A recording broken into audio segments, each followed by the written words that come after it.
मुख्यमंत्री व मुख्य सचिव यांच्या बैठका वगळता जिल्हाधिकाऱ्यांना मंत्रालयात बैठकांना बोलवायचे असेल तर बुधवार अथवा गुरुवारीच बोलवा असे आदेश सामान्य प्रशासनाने सर्व विभागांना दिले आहेत।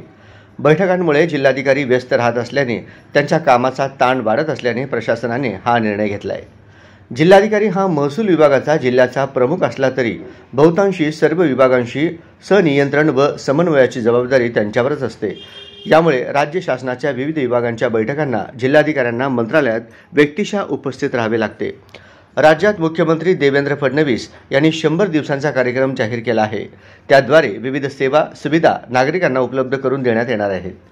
जिल्हाधिकाऱ्यांना बैठकांसाठी वारंवार मंत्रालयाच्या वाऱ्या कराव्या लागत असल्याने या 100 दिवसांच्या कार्यक्रम अंमलबजावणीवरही परिणाम होत असल्याचे चित्र आहे। या सर्व पार्श्वभूमीवर जिल्हाधिकाऱ्यांच्या समवेत होणाऱ्या बैठका या केवळ बुधवार आणि गुरुवारी या दिवशीच आयोजित कराव्यात असे आदेश देण्यात आले आहेत। बैठक शक्यतो व्हीसी द्वारेच घ्या। जिल्हाधिकाऱ्यांनी आवश्यक असतील तर त्या बैठका बुधवारी किंवा गुरुवारी घ्याव्यात। त्यातही या बैठका व्हीसी द्वारेच घ्याव्यात।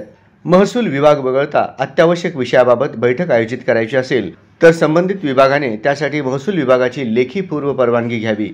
तसेच अन्य विभागांनी बैठकीसाठी जिल्हाधिकारी यांना जिल्हा मुख्यालय सोडून अन्य ठिकाणी बैठकीसाठी महसूल विभागाच्या परवानगीशिवाय व्यक्तिशः बोलावणे टाळावे असेही या आदेशात म्हटले आहे।